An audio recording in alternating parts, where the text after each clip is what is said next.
Listen up. It's imperative. We need to get to the fuel supply.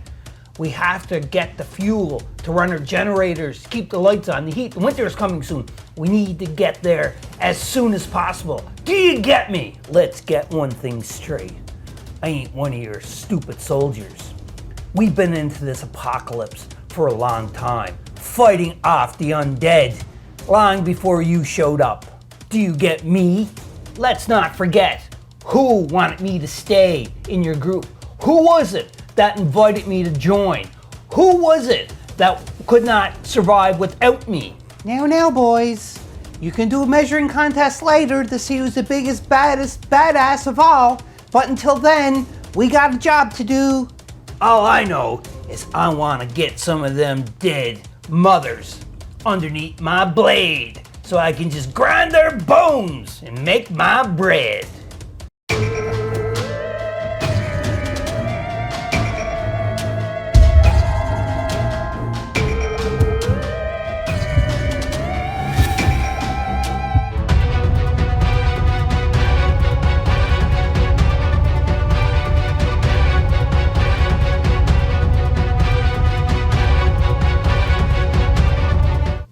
Hello there, Board Game Maniacs, and thanks for joining me for the next episode for the theme month of solo games. This episode we are playing none other than Project Z, the zombie miniature game by Warlord Games. We've played this before on the channel, and I have to say I love this game. Unfortunately, Warlord Games has discontinued it, and it is not being produced or made by any other company. So what I have is kind of like a rare game, I guess. It is a skirmish war game for 1 to 3 players in a post-apocalyptic Earth. And what we're playing today is a custom scenario that I set up. So let's go to the board, look at the board, and talk about the custom scenario. You can see the board is all set up. It's pretty interesting. You can see the board that we're using actually is a board that I created a multitude of videos on how to construct this from start to finish. If you haven't checked that out, check out the 3x3 portable game board build that is on the channel, and you won't be let down because it did turn out great. I think it turned out great myself, and it's a very simple build to make. In either case, with this Project Z game, it's called Get the Fuel. That's the name of this scenario, is Get the Fuel, or Get to the Fuel. I didn't really come up with the name for it yet, but it's probably going to be like Get to the Fuel. But in either case, it's very simple. Our heroes are starting in the corner here. They're already deployed, and they have to make it all the way across in there and grab the fuel cache of the barrels and the gas cans right there. But there's 2 zombies exactly into the gate where it is. This was originally possibly like a hospital or a building or anything, but since the apocalypse happened, stuff just went wrong, as you can tell. And you know, it's not really long in the apocalypse. It's still kind of within a month or two. When I say within a month or two, I mean the apocalypse hit, and it's still somewhat, it's not like a couple of years after the apocalypse hit. It's a point where all the supplies are actually starting to run out, and a settlement of a mixture of survivors and bikers and so on, they have little settlements, and they heard about this fuel cache that is here. So they ventured into the outskirts of the city, because this is kind of leading into the city, but the city is really overrun with a lot of zombies because of the high population when the apocalypse hit. So they heard about this, and it's getting closer to the following winter, and they're responsible for going and getting the fuel and taking it back to the settlement so that they can run their generators and fortify their defenses and so on and so forth, so that they'll have enough to make it through the first winter of the apocalypse. The table is 3x3, and there is a total of 5 zombie spawn points. This game is going to go to around 7. It's an odd number, yes I know, but it's round 7 they got to get and pick up the fuel dump. If they don't, they lose, and it's game over. Now, the spawn points, as you can see, there's one here. A zombie is already spawned there. There's one in the Board Game Maniacs compound. You can see that's pretty cool. And what's special about this Board Game Maniacs compound is that Whenever a zombie makes it to the edge of the fence, whenever 2 or more zombies make it to the edge of the fence, I should say, I'm going to roll a d6, and on a 5 or 6, they knock the fence down. And once they knock the fence down, all the zombies are going to be able to pile out into here to go after the heroes. Very, very scary stuff. And you can see here another spawn point is in the middle of the road there with a zombie that's been, run over. Another one here that's been run over. And another one here that's been run over. Ouch. And also too, as well as, like I said, you have 2 zombies that are into the gated fencing that is holding all of the fuel. This is our hero, as you're probably seeing from the intro. It's a mixture. I don't have just one faction. As you can see, I have a female survivor, a male survivor, a special ops military, and another male survivor with a chainsaw. Looking at the cards, just so these are all specialty characters, which means you can only have one of the same character. You can't have duplicates. So we have a loving and vindictive mother. She has run, hold back, tough, wounds, 1 wound, so she can pretty much take 2 hits, and rage. We have the survivalist, run, wounds, relentless, my stuff, clips and bullets. Chainsaw Mac, I love Chainsaw Mac. Run, rage, wounds, burst. And we also have Spec Ops Team Commander. Unique, wounds, run, clips, and bullets, and hold back. Now, all of these cards, if you're not familiar with Project Z, you can just check out previous games that I played on my channel to get the flow of it. This is not really a tutorial game. This is just going through it and playing it. But on the back of each one, like I said, it has explanation of everything. It's been a while since I played this game, I have to say. And if I do make any rules mistakes, just comment here below. Refer to a page number into the small rule book, and also timestamp it so that everybody who's watching this that plays the game, even though it's out of circulation, because I do know there's people out there that are still playing this game, because I'm one of them. And the thing is timestamp it, put a description where I went wrong and what I should have done, and a page number. That way, everybody else is going to know, they're going to learn from my mistakes, which is very important. There's going to be a couple of house rules in here, and if I come across it, I will let you know. But for the most part, we're just trying to get this game to run as smooth as possible. You can see here, I have 5 cards starting off, and these are the survivor cards. And these are the generic ones, because there's ones that have like special ops only, or like the female survivors only and so on, or bikers only. But these are just generic ones. We have ammo clips, so when you're shooting and you are going to waste ammo, because ammo is very precious in this game, you're just going to put a token onto this instead. And when this is full of 3, you're going to discard this card. Because usually you have to take an action to reload, or actually in the upkeep phase you got to roll to see if you reload your weapon, because sometimes you don't have any ammo to reload, so it can be pretty scary. Additional ammo is another card. Discard this card to remove automatically all reload tokens from all the miniatures of the team during the upkeep phase. 1 up. When one of your characters is slain, place a miniature back on the deployment area in full condition. A recovered character does not have Wound X trait if they had it originally. All VPs are awarded normally, and slaying a miniature is applicable. And slaying a miniature is applicable. I can't even read, jeez. Shoo. It is discard this card. Move a zombie within 4 inches of one of your characters away from it. This includes zombies already engaged, which is really cool. And hidden weapon. Discard this card to finish off a miniature immediately after it has been shot during the melee. Really cool. And these are your battle cards. Now, these were just shuffled and handed out randomly. There's 5 of them. And every turn you can replenish up to 5 if you use them, if you have that option. They have grit tokens here too as well. So grit tokens do a lot of things. You can re-roll, and you can destroy a slain miniature, or you can remove an ammo, a reload ammo. So there's a total of 3, 4, 5, 6, 7, 8, 9, 10 grit tokens for this team, because it is a mixed match team. It's a lot of grit tokens, but that's what it is. And each of them has a wound. So when they get hit, once you take a wound off, the next time they get hit, then they're just done, because they don't have any special amount of wounds. This is kind of like a fail-safe for them. We got the dice here, laser pointer. We got this to go up to 7 rounds. And that's pretty much it.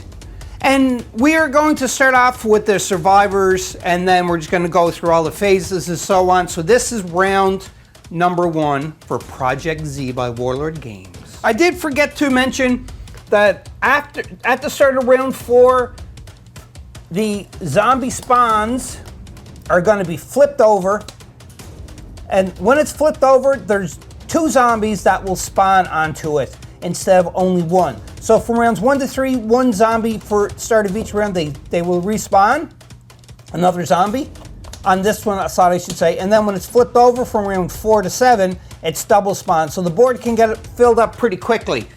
Very scary stuff. So now let's go on and let's start killing some zombies. Starting off round 1, it is movement sub-phase for all of our heroes. So we're going to start off with moving the loving and vindictive mother. She has movement of 6 inches. And what we're planning on doing, because the objective of this again is to get to the fuel and get inside, pick up the fuel, and once that is done, we'll survive. That's if we get it within round 7. And we have to get there as fast as possible. Other games that I played, the problem was that I always wanted to stop and kill the zombies, and then it was too late, and we just lost. So this time, we're just gonna start going to it and moving as fast as we can to move up. So 6 inches. Now, she has that, she also has run, and with run, move up to 4 inches instead of shooting. So if she wants to shoot, then she can stay there and shoot. But for a second action, she can just go again if she wants to. I'm not sure what I want to do with her though, because I'm thinking that, because she has an Uzi, I think her range, she may be able to shoot at a zombie, but I really don't want to do that. So I'm going to think about that for a second, because again, it's been a while. I just got to figure this out. I'll be back shortly. I was thinking about, instead of moving, I was going to have her back here and try to shoot a zombie this way that is off camera. But again, I'm starting to play the way I used to, which is just forget about the objective, just go and kill zombies. That way it's guaranteed to lose. So we're not going to do that. She's just moving there, and that's it. She's done. So next up, we are going to move the survivalist, and he has a movement of 6 as well. So pretty much, I'm just gonna move them all up like this. Chainsaw Mac they all have a movement of 6.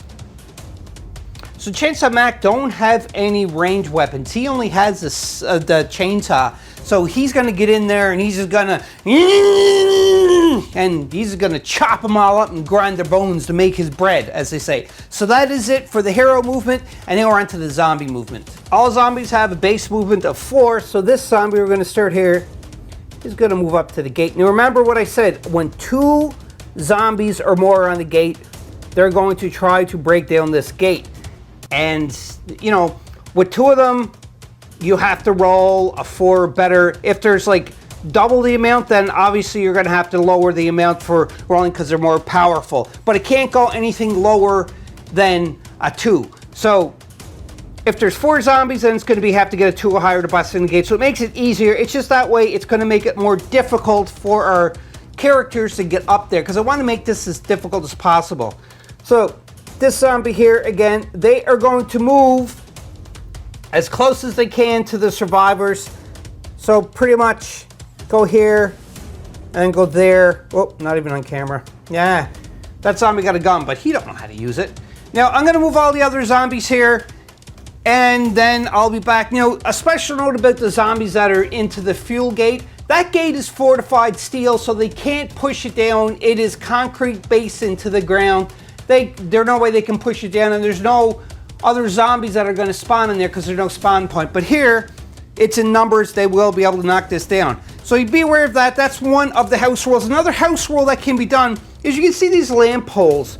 So what happens is that if zombies are close enough to this lamp pole, a hero can shoot at this lamp pole, and if they hit it, then it's going to knock the lamp pole down, and if it falls on the zombie has to try to make a saving throw not to get squished by the lamp pole. So just be aware of that too as well. Anyhow, I'll move the zombies. I'll be back after zombie movement. On to the shooting phase. Now, you can see here, the Uzi only has a 6-inch range. The crossbow, I think, has a 12-inch range. Yeah, 12-inch. The machine gun, however, has a 24-inch range, and the Chainsaw Mac don't have any range at all. Now, the only one that could actually shoot here would be the Special Ops Commander. The team commander, I should say. But the thing is if he shoots, again, ammo is very precious. Now, if he shot, he'd definitely be able to hit either one of these two miniatures, but they're not going to shoot, because if they shoot now, the problem is it's less ammo used into the gun, and he do not want that. So what's going to happen is we are going to go on to the next phase, which is the zombies don't shoot, they just moan. That's actually into the book. And we're not doing that. The next step would be I'm just looking at the book so I can refresh my memory here. Shooting phase, engage and melee subphase. There's nobody close enough for doing engagement. Then it's the upkeep phase.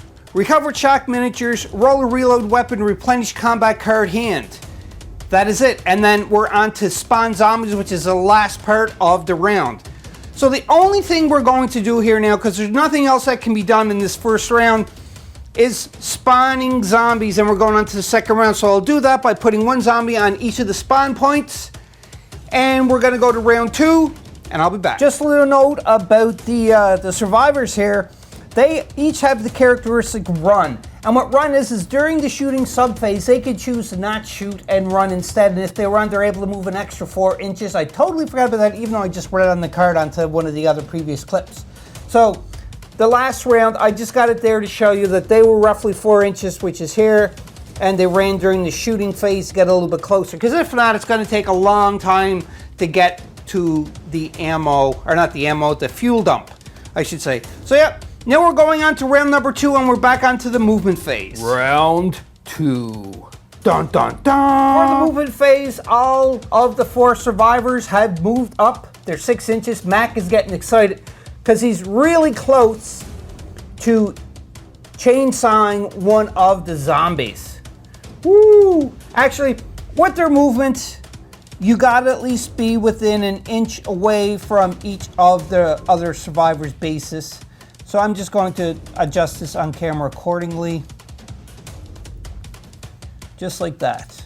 All right, so there is their movement. Now we're on to the zombie movement. I'll move them and come back. I finished all the zombie movement. You can see there's 2 at the gate, so we're gonna have to roll to see if they bust the gate down.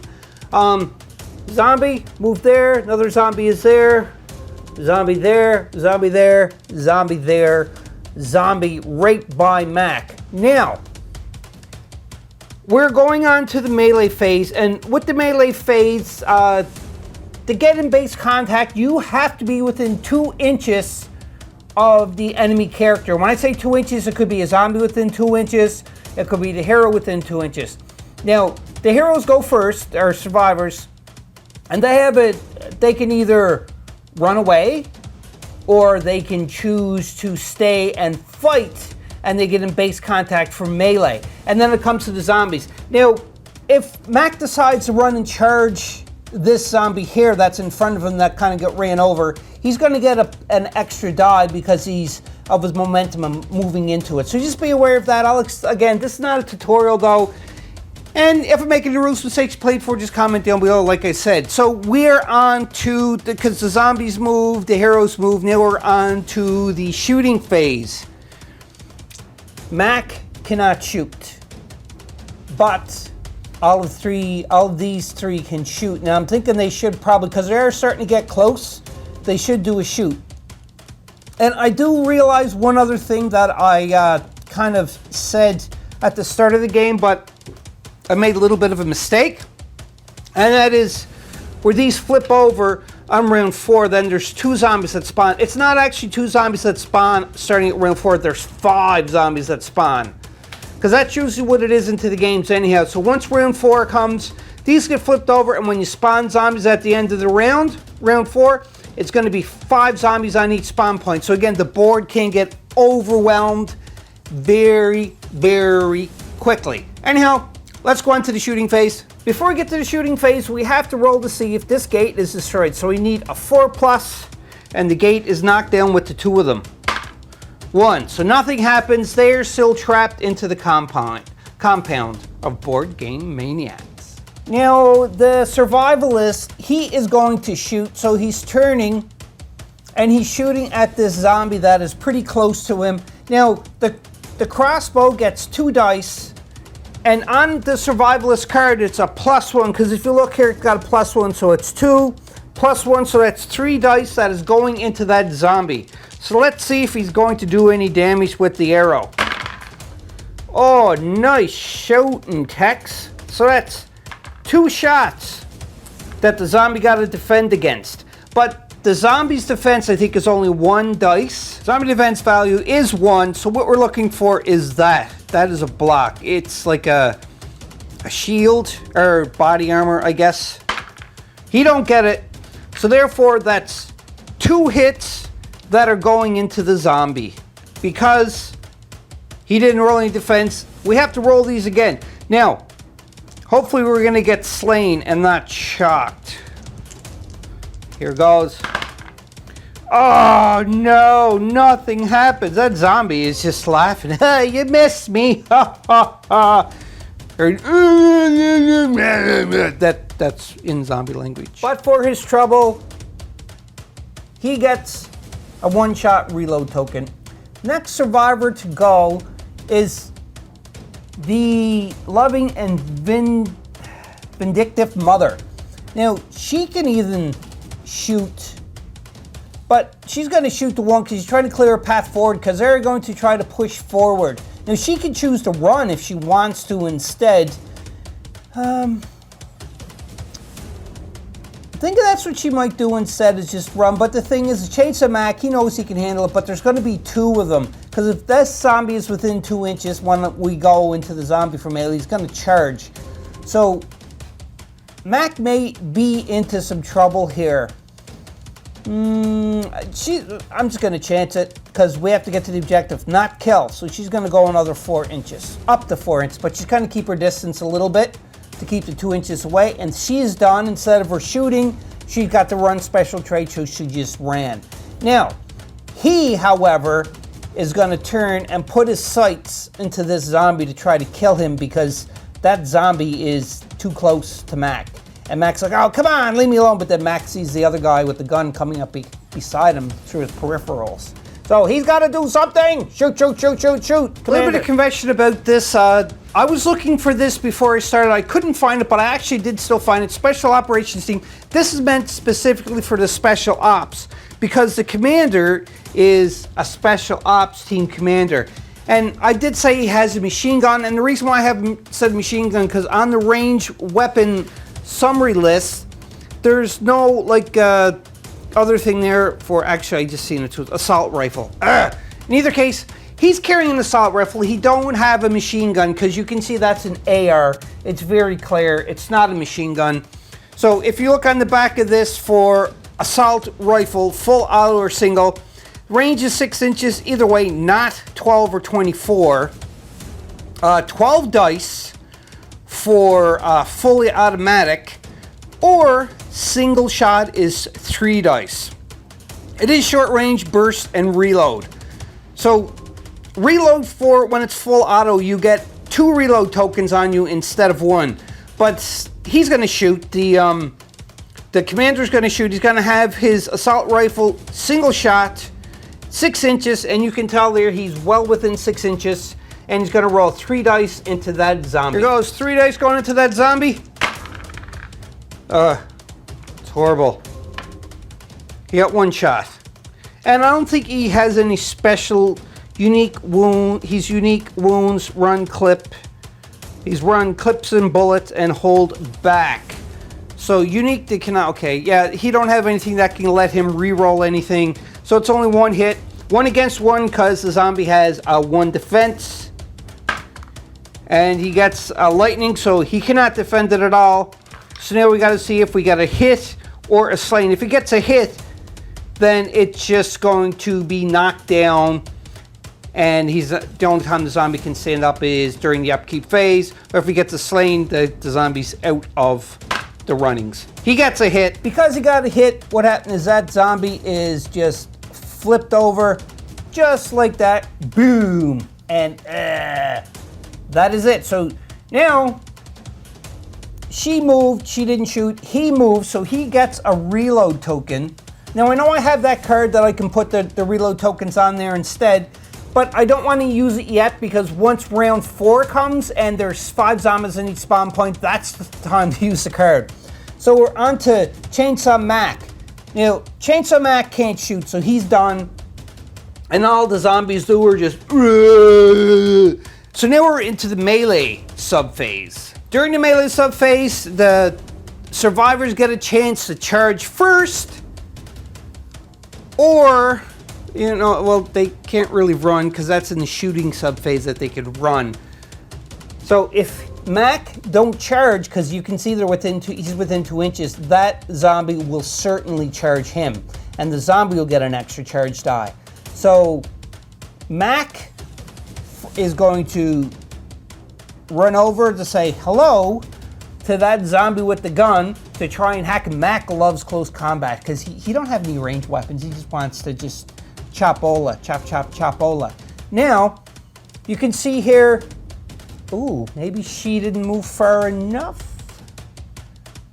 That is just outside of no, actually, that is within 2 inches. So if she don't charge again, what's going to happen is that zombie will be able to charge her. So she's going to go into melee too as well. Now, you can see here, another 2 inches, within 2 inches. So the survivalist is going to charge that zombie walker too as well. I think that's all the charging for the melee. So because he charged, she charged, and he charged, they get a +1 die to their melee. Now, I don't think they have any melee weapons onto them unless you could use like a crossbow for melee. I'm gonna have to double check for that, but they're gonna get a +1 additional die for doing the charge. I just checked into the rule book, and for any of these weapons to be classified as a melee weapon, it has to be a 2-handed weapon, which means they can fight with it in melee, or they can have a melee weapon like a machete, a knife, or so on, but none of them do. Only one is Mac. So because of that, they have all improvised weapons. And what improvised weapons are, is they have 1 die. So let's deal with this one first. So she's got 1 die +1 for charging, and the zombie gets 1 die for defense. It is 1 dice for defense for the zombies, no matter if it's melee or ranged. And if they are melee combat for zombies, they get 2 dice to attack. I just had to make sure that was right. So anyhow, we're dealing with the loving and vindictive mother. She has 1 plus the other one. And I'm just going to roll the zombie one at the same time. Whoops. Here goes. So that's 1 defense. So that is definitely blocking 1. So now she might get a slain here. And if she does, she just splits that zombie skull open. No, she gets nothing.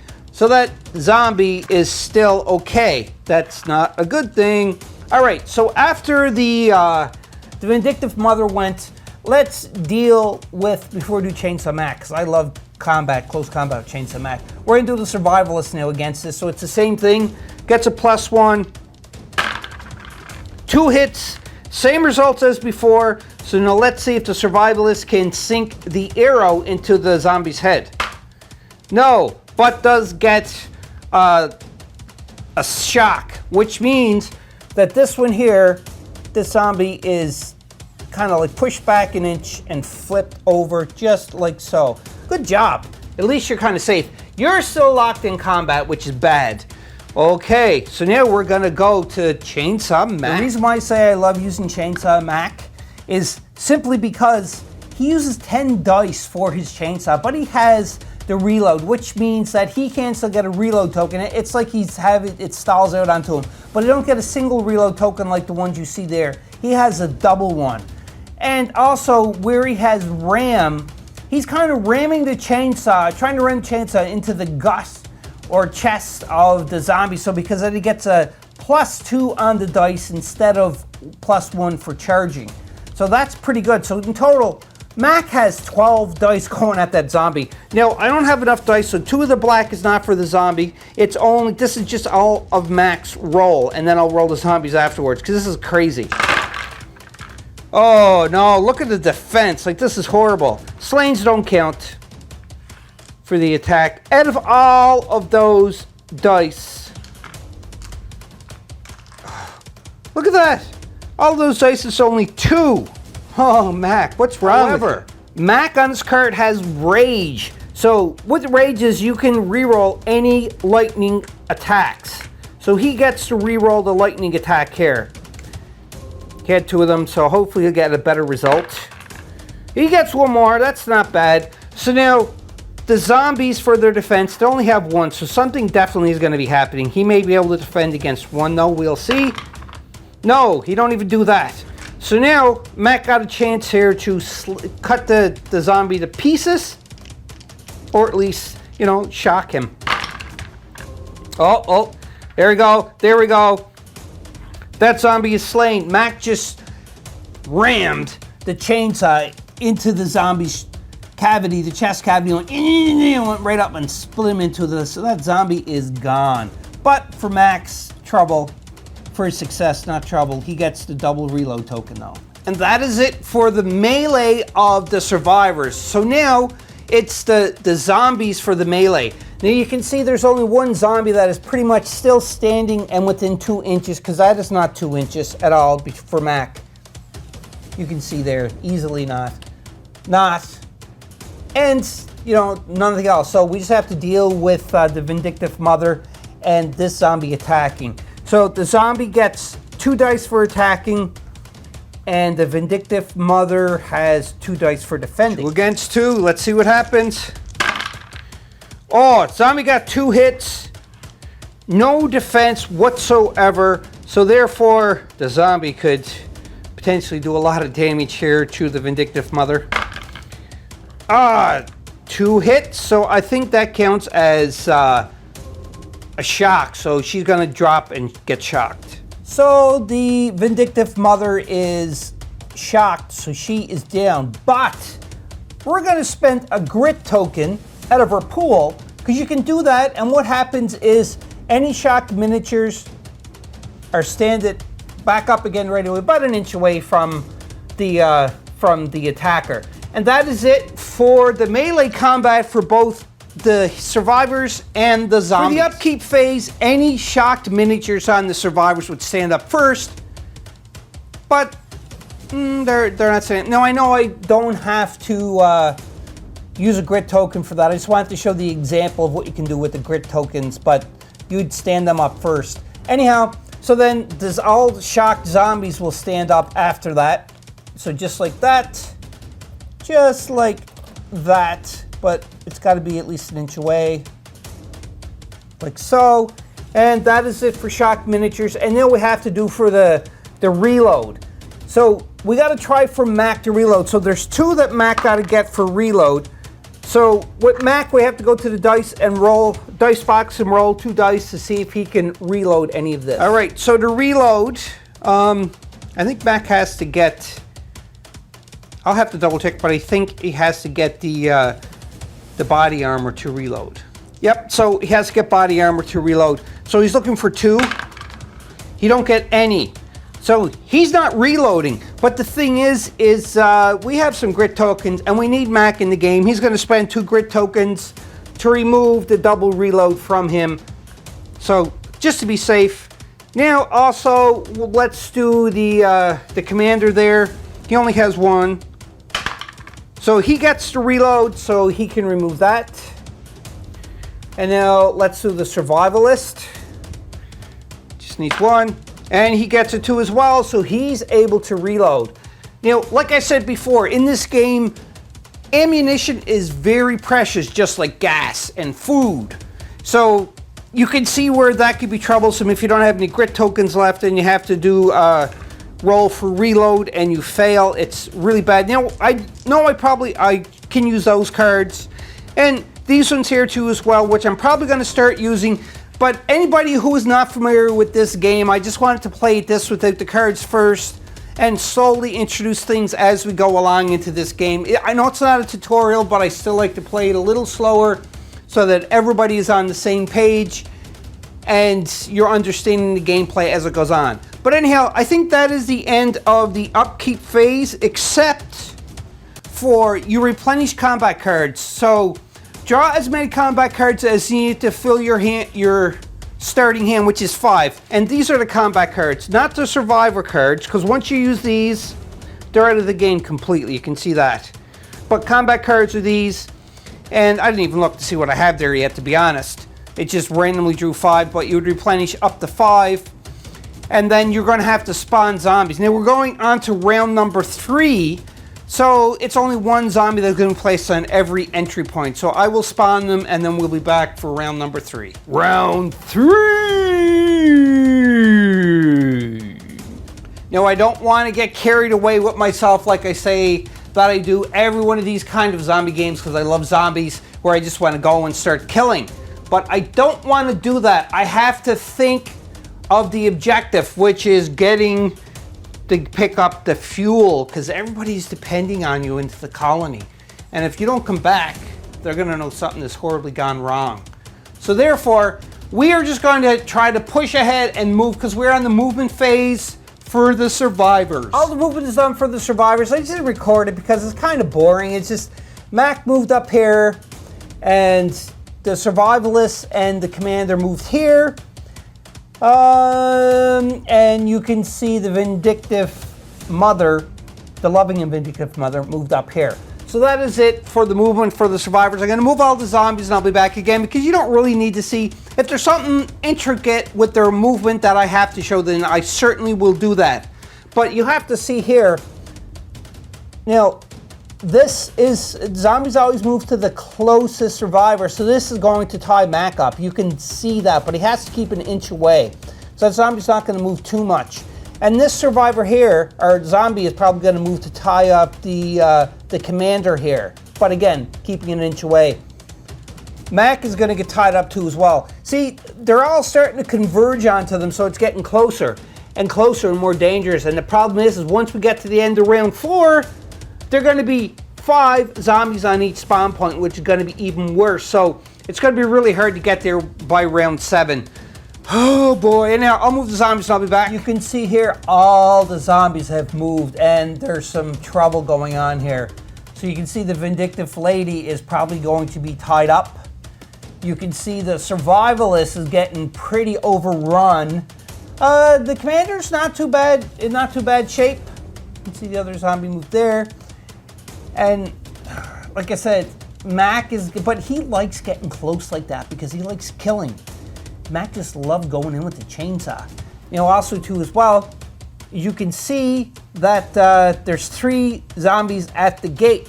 So I have to roll for the gate again, and we have to get a 4. If one more zombie comes here, it goes down to a 3. Because for every 2 zombies, like I said, you take 1 off of the dice. So it was 4, 4, and now 3. So I have to roll. Let's see if they bust the gate down. So I need a 3+ to get a 6. Oh boy, that's not a good thing. Because what happens now is, I'm just going to move these out of the way because they're kind of standing on the gate thing. This fence, not gate, it's a fence, is kind of just destroyed, just like that. Actually, they pushed it. It probably would kind of go up this way. Yeah, I'm just going to flip it that way. Don't have to be exactly the same. So they got this opening, so this here is going to be able, so when we get to the spawn 5 on that 5 of them are just going to come out. Now that's not a good thing at all, because it's going to add a lot more zombies to the board. Oh boy, oh boy, oh boy. Okay, now we're on to the melee phase, and I'm thinking what's the smartest thing to do with the survivors is to run, to try to get that, to spread that distance out so they can't get in melee combat with them. The zombies can't get melee, because you gotta look, Mac's the only one that's not really too concerned, because he got a great hand melee weapon. But the others, they just have improvised weapons, which is only 1 die, and then if they charge, they get 1 more. So they got to think about running. And Mac wants to keep up with them, so they're all going to run onto the melee. So what I'm going to do is, with the run, they get to remember with the run, they get to move an extra 4 inches instead of shooting in the shooting phase, because that's where we're at right now is the shooting phase. I know I probably said melee phase. Again, I'm getting mixed up and amped up with this game like I do all the time because I love this game. But in any case, I'm going to run them all and then I'll show you where they are when I come back. I ran them all so you can see Mac ran up to the truck, so he's not within the 2-inch range between any of those zombies that are out there. You can see the loving and vindictive mother, she ran up, she's not within the 2 inches. Neither is the commander or the survivalist, so they all manage to kind of, because the walkers are slow, the runners are slow, I have to say, runners, geez. The zombies, I'm thinking of The Walking Dead All Out War, and I'm thinking of Zombicide 2 as well while playing this game. But all the zombies are not within the 2-inch range to be able to start a melee with any of them. I'll double check, but I'm almost certain that they're not, because you can see here, what do I flip it over this way so you can see it better? So outside of 2 inches, no, oh wait, no, just outside of 2 inches, but maybe the survivalist is in. No, just outside of 2 inches, barely, just barely, so they are lucky for that. So therefore, the shooting phase, all the zombies do is, and now it is on to the melee phase, and none of them within 2 inches, either the survivors or the zombies. So then we go back to the end part, the end phase, or the upkeep phase, but there's no prone zombies, there are no guns that I have to roll for reload or anything towards that. So now we're on to round number 4. Actually, we got to spawn first. I'll spawn them all on the spawn points, and then we're going on to round number 4. Round 4. We're on to round number 4. The board is still a little bit open. You can see I put the zombie spawn at the end of the upkeep phase. Now the thing is at the end of round 4, there's 5 zombies on each spawn point coming on, so that's really bad, especially around here. So hopefully they're going to make it there within that, but there's also 2 zombies that are right there at the gate. And they're going to have to fight them to pass them or try to run around. We don't know. But in either case, again, it's only to round 7 we have. You know, this is a new mission that I've created, a new custom mission. At the end of round 7, if they aren't close enough, I may add just one more round. But I'm not going any further than 8 rounds. That is going to be it. But again, this is the first time playing this mission. I didn't test it off camera. I just went gone for it right away. So hopefully round 7 there's going to be enough. But if not, it'll be round 8, a max of round 8. Again, this is a 3x3 board, so if you want to play this at home, you know, you certainly can do that by, you know, going to round 6 or round 8, or making a smaller board and dropping it down to round 6 or round 4 or whatever. But this series, it usually calls for either a 3x3 board or a 4x3 board, and this is the 3x3 board. Anyhow, I'm starting to ramble again. We got to get on with this because I am amped up to try to succeed in this game. So we're now on to the movement phase, the movement sub-phase for the survivors. I'm going to move them, and then I'll be back. All the survivors have moved. So you can see the survivalist has moved up as 6 inches. The commander, Mac, and she is super close to coming in here. Now, when she opens this gate, she's going to have to contend with 2 zombies right away. And that's going to be a scary thing because they're just sitting there and waiting because they can smell the flesh and the blood and want to eat the brains and the flesh. That sort of stuff.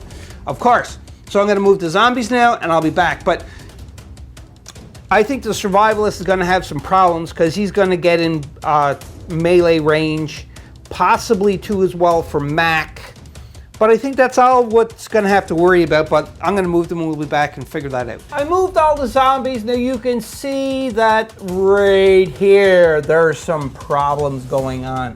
The survivalist, if he don't run and he chooses to charge, 3 of them zombies are going to pile in and attack him, which is very dangerous.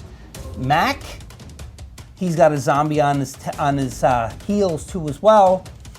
Like I said, it was Mac and the Survivalists that are probably going to have some problems, but the Commander and the Vindictive Mother, Loving Mother, they're in the clear so far. So now we're on to the shooting part.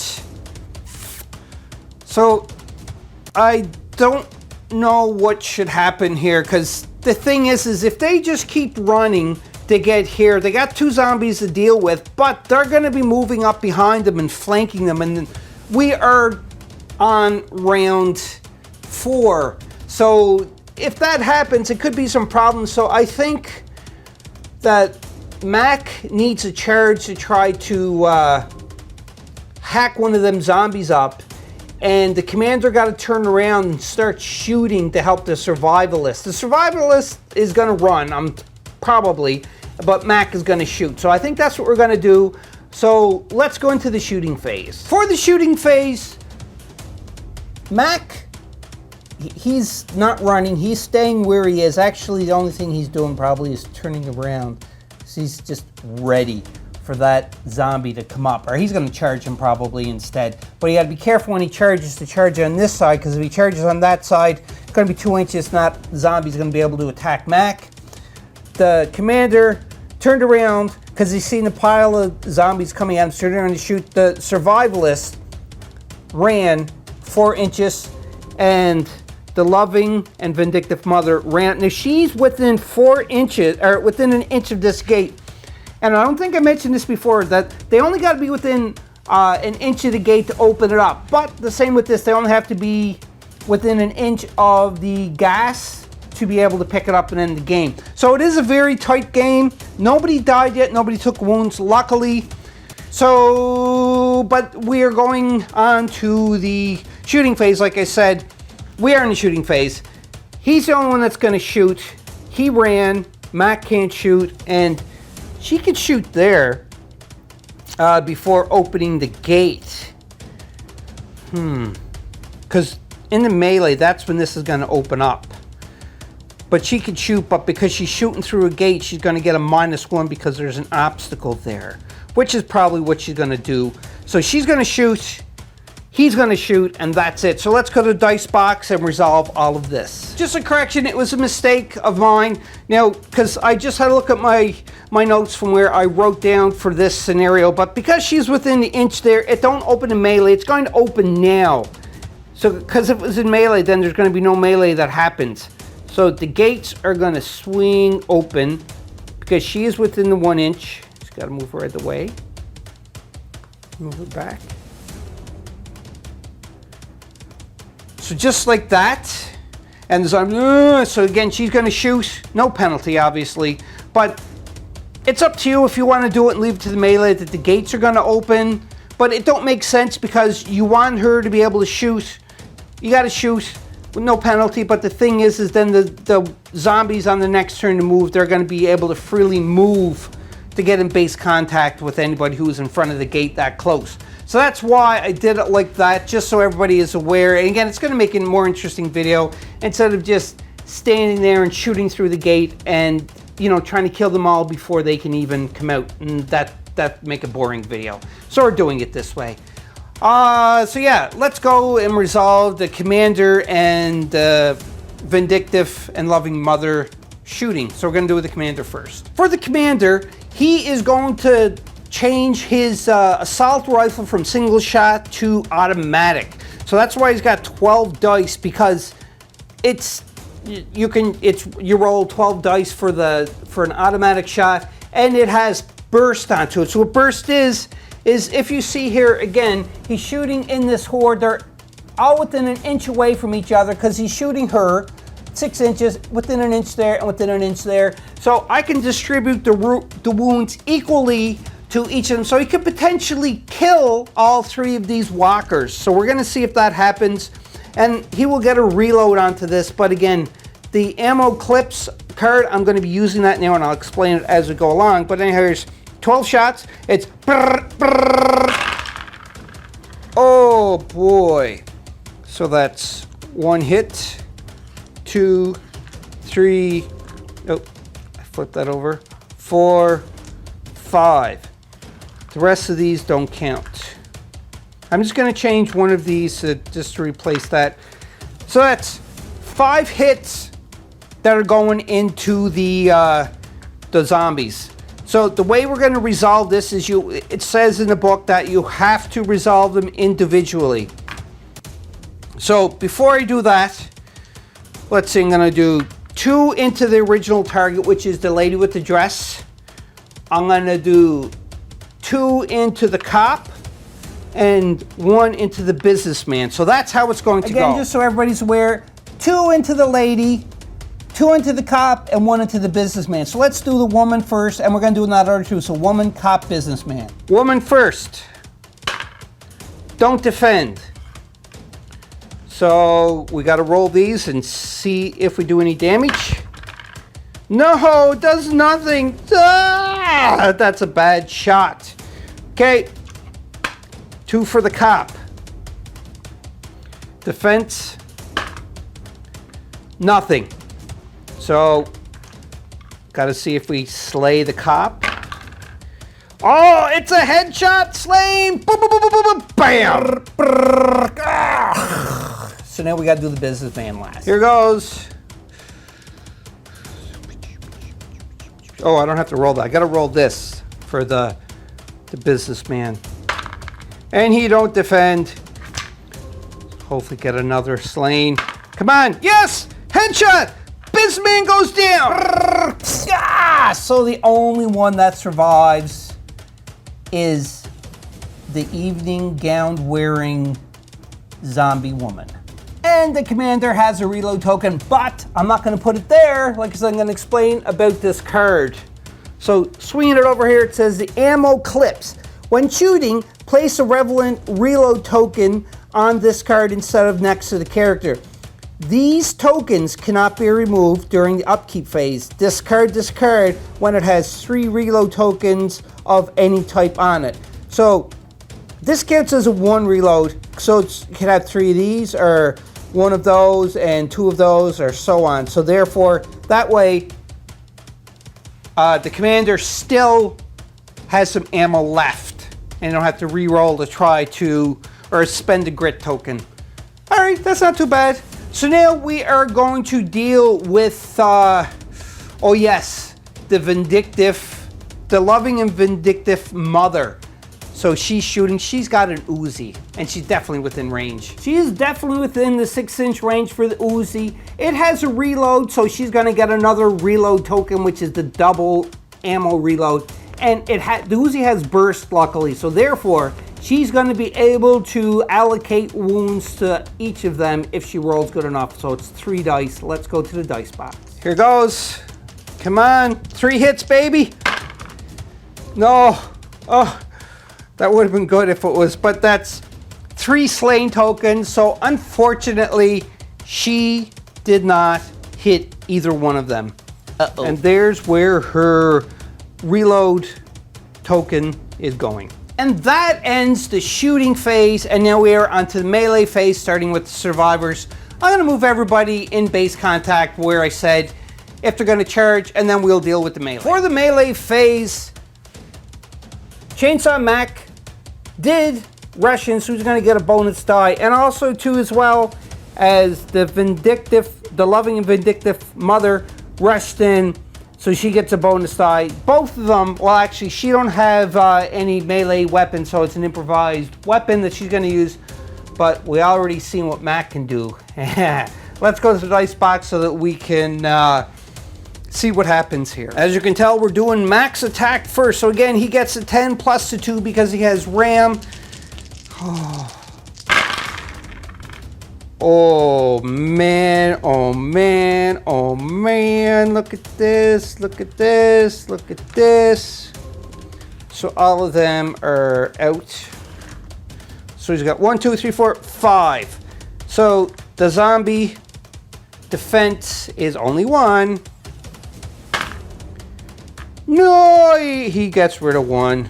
So 4. We need a slain here, Mac. You can do it. I know you can. I have so much faith in you. Slain. So it's and just cuts that zombie in 2. Here we get the relay token, and that's 3 onto it. So now these are gone. You're supposed to use an up key phase, but it don't matter. And this card is gone too as well, so it's discarded. Now, let's deal with the vindictive and loving mother. One because it's an improvised weapon, and another one because she did the charge. So we're looking for some hits here, and she gets nothing. That is some very bad rolling on her part. So this zombie is chapo lit up. And her, nothing happens. She don't get a reload token though because it is an improvised weapon, like her fist. So she gets nothing. All right, so now we're on to the melee part for the zombies. Oh, I grabbed the wrong die there. Okay, so for the zombies, actually no, I had the right die. Gets 2 for the attack, but they didn't charge, so they don't get the bonus. And this is her, oh no, her defense is 2. So it's 2 against 2. I keep forgetting this. Yeah, here it goes. So 2 hits, and she unfortunately blocks nothing, so she could become slain herself. Gets a slain. Uh-oh. But with the vindictive and loving mother, she has one of her wounds, so that just gets gone. So now she is just normal, no other defense, except for what her defense is right here. So yeah, that's okay. Anyhow, that is it for the melee part. And now we are on to the cleanup phase. Or yeah, I think the cleanup phase. That's right. So she would get knocked down, but she'd stand up back up, and so would the other zombies if there are any more that are knocked down. But none of them are prone. So that is it. We don't have to roll for reload tokens for anybody. And now we go on to spawning 5 zombies on each of the spawn points. Oh boy, this is horrible. And then we're going on to round number 5. Before we go on to round 5, I just want to show you all the zombies that are spawning on the board here. It's really, really scary. So we got 5 here. The gate, it's knocked down the fence, so they're going to be able to come out too as well. We got the 5 miniatures here.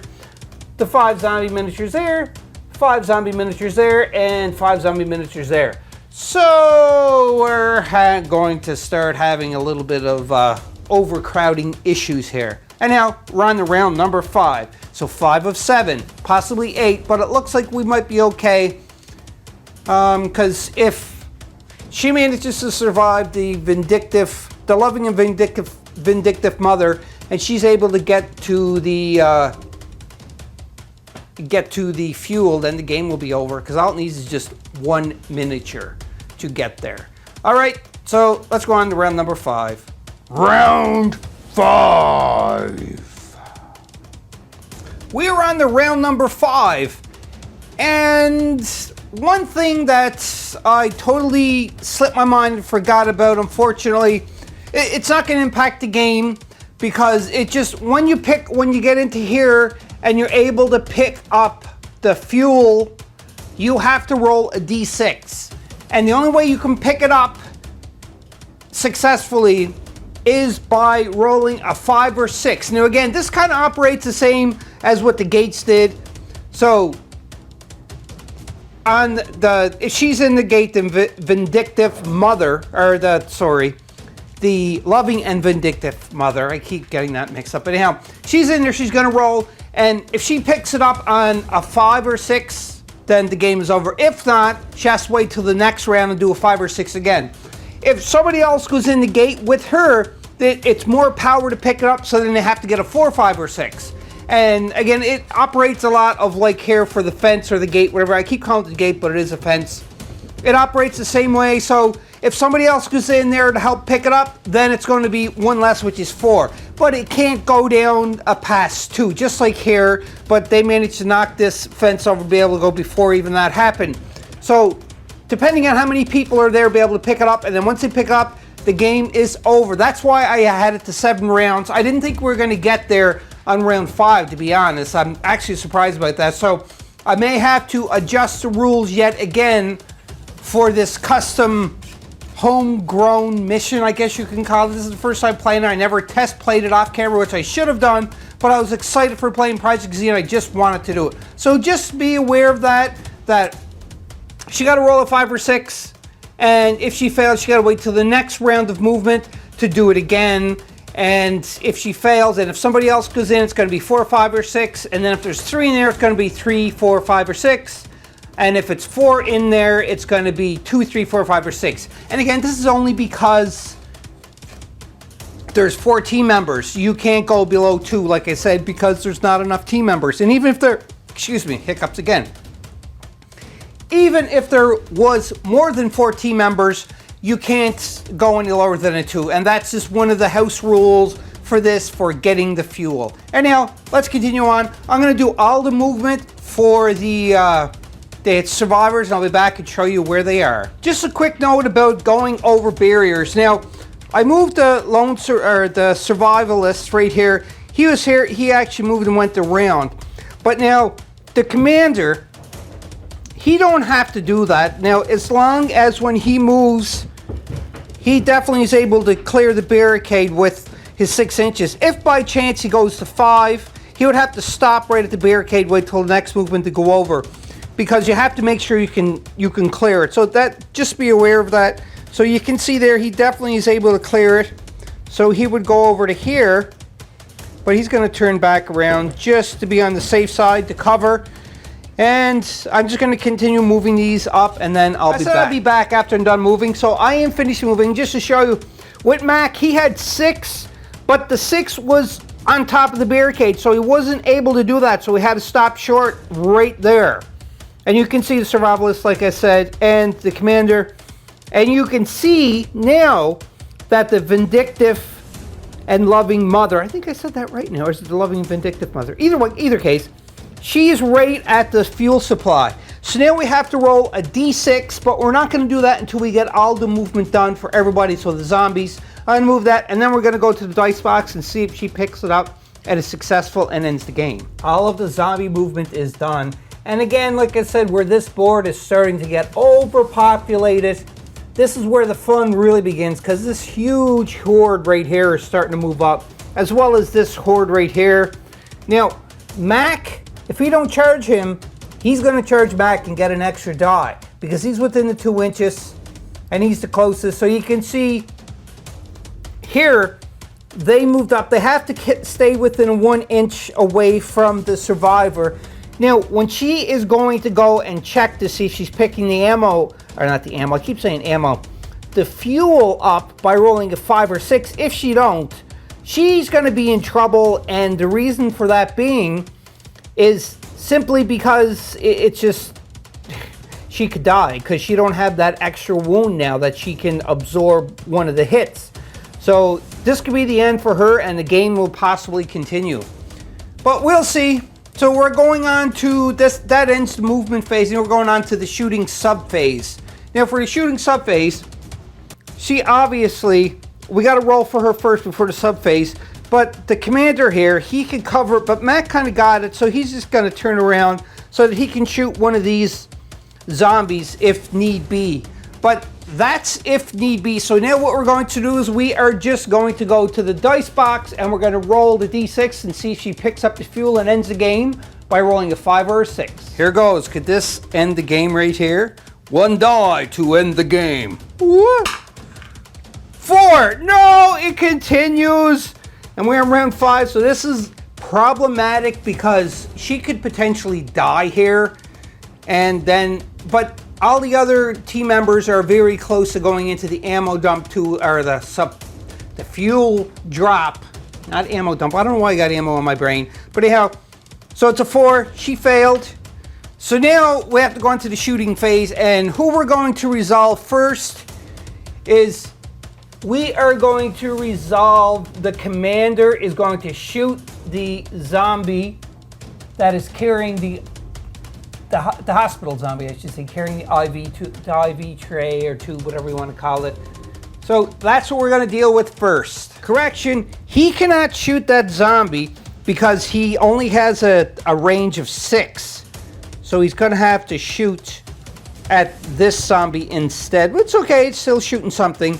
So let's go to the box, the dice box, and roll to see what happens here.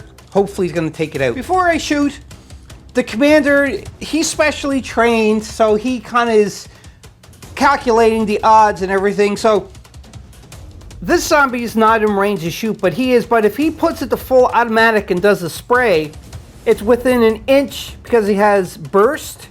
So he could potentially hit this zombie too as well and kill it too. So that's what he's going to do. He's going to roll the whopping 12 dice into the 2 zombies.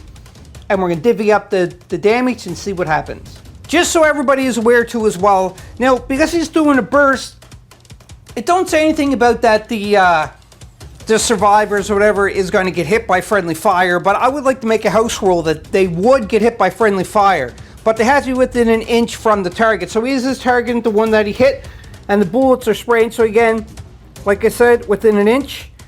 And here, she's going to, oh, she just barely escapes the rapid fire because she's just out. That is lucky for her. But the thing is, if she was any closer, because of house rule, and the reason why I'm saying house rule is because I don't know if this is part of the book that you can get friendly fire, but she would have get hit with friendly fire because it's going to be the house rule, like I said. But she's lucky to be just outside of that. So now let's go to the dice box and see if we can kill both of them zombies. Here goes, a whopping 12 dice.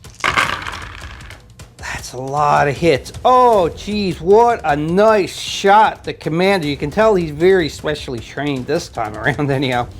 4 misses. The rest, so that's 8 hits going into it. Now, the 2 zombies are going to roll for their defense. So that's the 2 zombies for the roll defense. I'm going to roll them right now. Blocked 1. So 1 gets taken off regardless. I'll just take the black one off. Don't make a difference. But there we go. So now there's 7 hits going in, and then after that I'll divvy them up. All right, I should have divvied them up beforehand.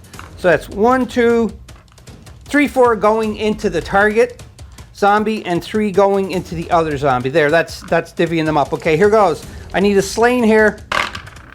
Got a slain, 2 slains actually. So the target zombie, which is the hospital garb wearing zombie, is headshotted and dead. So now 3 of them. Hopefully another slain here. And no, but hits for 2. So therefore that zombie is knocked down prone. Dead and knocked down prone.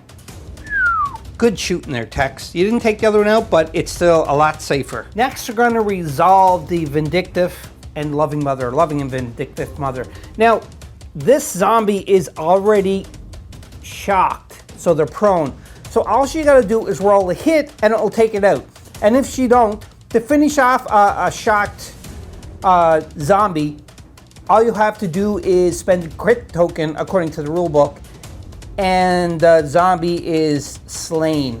So she could just spend a grit token if she wants, and then just slay the zombie just like that. But we're going to try to shoot it first because she's got no other targets anyhow. Before I forget, the commander, actually, he went full auto, so he's got a double reload token on him too as well. She's going to shoot to try and hit the, try and hit the zombie. We're going to take the black one for the zombie too as well, see if he defends anything. And she gets 1, and he blocks it. But he is slain, so I don't even know if really he could actually do a defense on that. But in either case, like I said, in the rule book, spend a grit token to finish off, and that's what she's doing regardless. Goodbye, you hospital wearing zombie. And she gets the double reload because of the Uzi.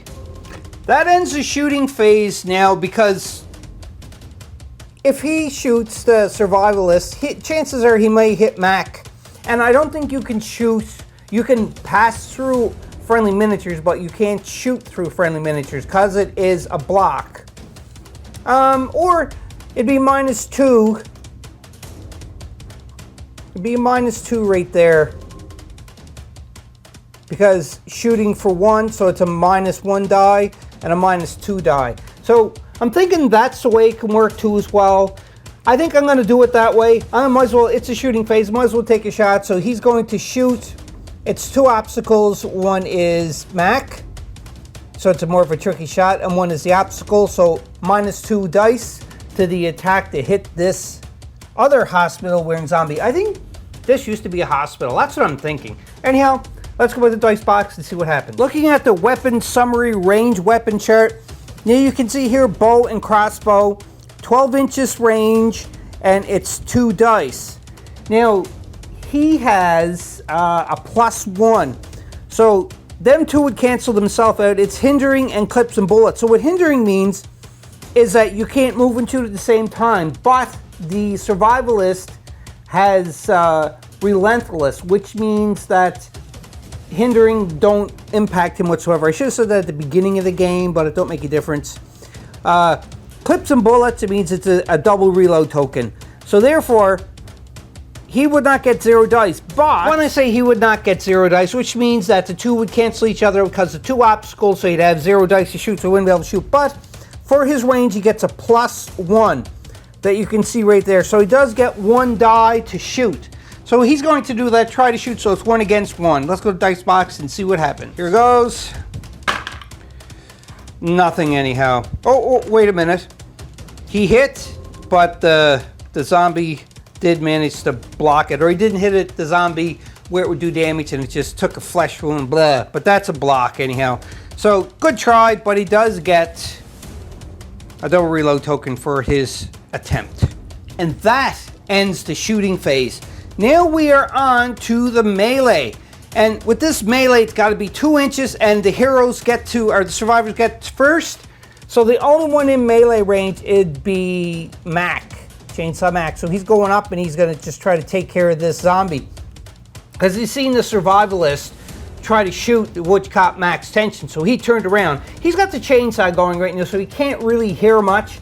But he's seen him pointing, the survivalist pointing, and the arrow fly past him. And that just told him, like, oh, there's a zombie behind me. I better shoot. So that is it for the melee for the heroes, or survivors, whatever you want to call them. They're heroes in my book, because they're surviving the zombie apocalypse. So let's go to the dice box and see what happens. We already seen what Mac can do with his chainsaw. Whopping 12 dice again. Ooh, that's not that good for Mac. It's okay though. So that's 1, 2, 3, 4, 5. Whoop, that was a hit. You see that? 6, 7. So that's 1 above half. So he did pretty good. So these things are gone. So the zombie gets to try to defend with 1 die. And does not. So now he's got 7 that's going to go through and try to chop this zombie to shreds. Is he going to do it? Needs 1 slain. And shaboom! He only got 1 slain. So that zombie is chopped to pieces. And Matt gets his reload, the double reload token as well. That ends the melee phase because there's no zombies that is within 2 inches of a survivor to charge in and attack. So now we're on to the upkeep phase. And with this upkeep phase, there's no prone survivors or zombies. We do have to do the reroll, but I am not going to do the reroll. I'm actually going to play a card, Survival Z card. It is an additional ammo. Discard to remove automatically all reload tokens from all the miniatures of the team during the upkeep phase. So that's going to be discarded. I'm just going to remove all the reload tokens. Like I said, I was saving this for getting close to the end when I got more panicky with all the zombies coming in, and that's what I did. The last step for the upkeep phase is to spawn the zombies. So 5 zombies in each of the spawn points yet again. So that's 25 more zombies coming on the board because there's 5 spawn points in total. You can see the board is totally overrun with zombies. And something interesting happened here that never happened to me before playing this game. And I played this game a few times. And that is I ran out of zombies to populate the spawn points. Ha ha ha. So I looked in the rule book to find out what happened if you do run out of zombies, and luckily there was something there to tell you. And what that means is when you run out of zombies, the zombies that are left that you would put on the spawn point, like 5, you would decide where to put them at. So I'm short by 3 here and 5 here. And what happens in this case is for the rest of the game, the zombies have a special trait. All zombies on the board, which is going to make things a lot more difficult, have a special trait called Hunter. And what Hunter states in the rulebook is that when doing the charge action for melee, instead of they have to be within 2 inches of the base or 2 inches of a survivor, they get to be within the distance of what their regular movement is. So instead of 2 inches away, they have to be only 4 inches away to be able to come and attack. Yeah. So because of that, there's a lot of zombies that are going to be moving up here closer to like Mac and the survivalists if they don't get their tails out of there. And because of that, they have to be within 4 inches now to be able to charge during the melee. So the survivors could be overrun very quickly. But anyhow, that is it for the end of round 5. Now we're on to round 6 of 7. Round 6! On to round number 6, this could potentially be the last round because we already have the loving and vindictive mother by the fuel tanks, and I'm thinking I'm going to try to pile as many more survivors in there so that when we roll to see if we pick them up, we are going to be successfully picking them up. Hopefully it will end in round 6. If not, we could be in some potential trouble because the zombies are going to keep moving up closer because we got no more zombies on the board at all. And even when we kill zombies and we're able to spawn more, the problem is that Hunter special trait is still there. So I'm going to do all the movement for the survivors and we'll be back. All the movement is done for the survivors, and you can see right here that Commander is not quite within the 1 inch range that he has to be to assist in picking up the fuel. And it's only done in the movement phase, at the end of the movement phase, I should say, for rolling the 6. So it's still up to the loving and vindictive mother to try to carry this team, but they are getting closer, and that's good. So now I'm going to move all the zombies and I'll be back yet again. You can see now that the hordes of zombies are just constantly moving up, and it's very scary looking that's going on here. They all moved. We're all done with the movement phase. Now it's got to be a 5 or a 6 again for her to be able to end the game. So let's go to dice box and see if we're successful. Here goes. 5 or 6, please. 3. No, it's still going on. They could actually lose the game here because we are on round number 6. We only got one more round to go. And if they don't successfully pick up the fuel, then it's game over. The zombies win. They come in, they crowd them, and they eat them. Ooh. All right, so that's moving. Let's go to shooting phase. For the shooting phase, they don't really have a lot of range onto them. So what I'm going to do is you can move an extra 4 inches. So he's finally going up here. Actually, should move here just a little bit to position. And he's going here. So he's within the 1 inch to be able to help. And Mac is moving up here. But he's kind of turning around just to guard in case there's the horde of zombies that are coming his way. And he's going to let the chainsaw go and just mow them all down, hopefully. But anyhow, that's the shooting phase, and they're... Now, we're onto the melee, and you can obviously tell there's no melee that's going to happen here. So, we're on to the end phase. No prone walkers, or zombies, whatever. No prone zombies are done, and we don't have to roll to see about any ammo or anything. So now we are on the final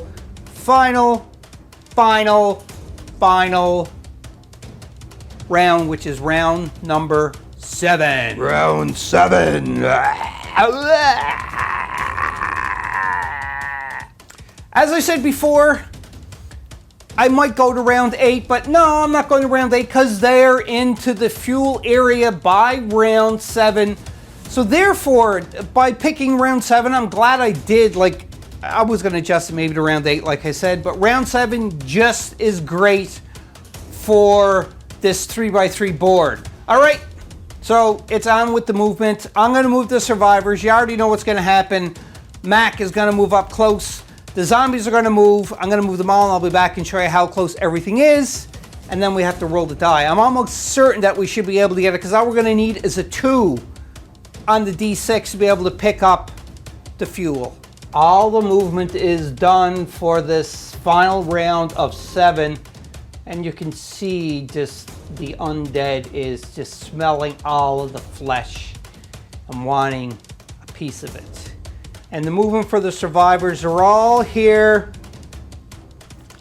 And they are all within an inch of the fuel to provide the assistance to try and pick up all the fuel. So we're going to roll the dice box and roll it. And we need, again, at least a 2 or higher. If we roll a 1, the game is over and the zombies win. If we roll a 2 or higher, they are successful in picking it up. But then you're wondering, like, they get the fuel, but where the heck would they go? Because of all the zombies, all the walkers, the monsters, they're all just there.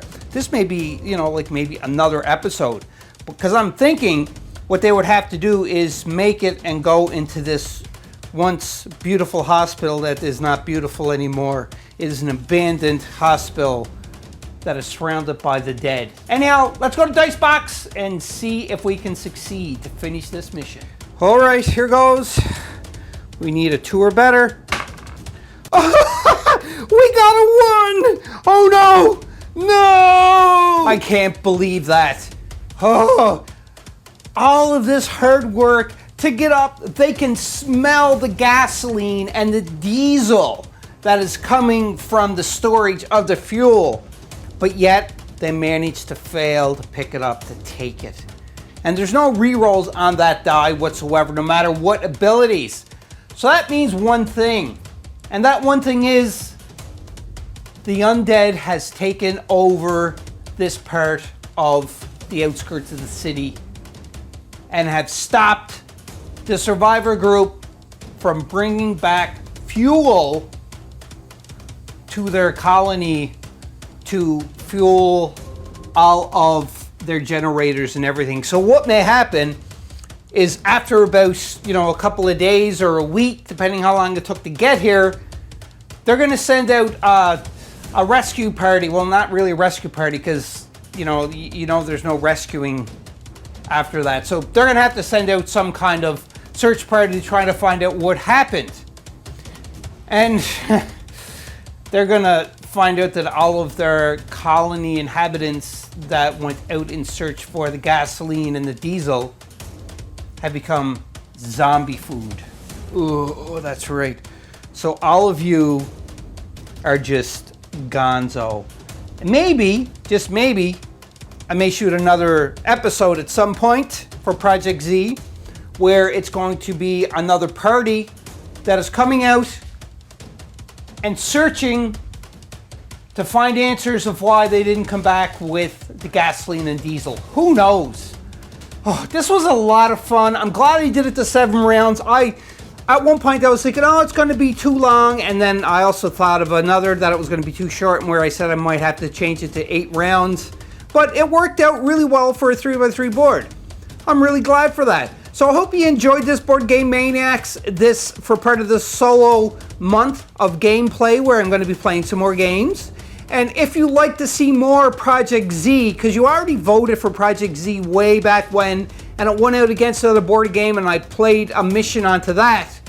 So if you want to see more Project Z, maybe more regular, like 1 every month or 2 every month on the channel, just comment down below and let me know that you would like to see more. Also, I'd like to have your thoughts onto what you thought about this homegrown custom mission for getting the fuel. Oh, I really liked it. I'm going to play this again and again and again. Maybe not just custom mission, but maybe this one is, and continuing on to like, maybe like a campaign. Who knows? I just got to really figure out what to do and do some test playing off camera so that, you know, I know exactly what's going to go on. And that's my spiel. So if you didn't already, Board Game Maniacs, I don't know why, you want to be out there, you want to click on the subscribe button and the bell notification, get notified when other videos like this become available on our channel. And, you know, share, comment, like, the whole stuff like that. I really enjoyed it. Thanks if you stuck in this long to watch this video to the bitter end. Thank you very much. Let me know your thoughts about the end of this, because I'm very disappointed that I can't believe we rolled a 1 and failed the mission on the last round. Like, this is ridiculous, but again, the dice gods were just not favoring me for tonight to finish this game off. Anyhow, we'll see you next time on the flip side. And remember one very important thing, and that is, be a maniac. I'll see you next time. Bye-bye. Ooh, there's zombie food. Ooh. Hope you enjoyed that video. If you want to keep up to date with Board Game Maniacs, click on the like and subscribe button to be notified when more videos come available. If you want to become an official sponsor of Board Game Maniacs, go to patreon.com/BoardGameManiacs. Or you can go to streamlabs.com/BoardGameManiacs1. That's right, and you can donate to help keep the lights on, keep food in our bellies, and play more games. We'll purchase more games, more equipment to make Board Game Maniacs evolve and get bigger and larger because of you, the viewers. I thank you from the bottom of my toes to the top of my head for all of your support. And until next time, Board Game Maniacs, be a maniac.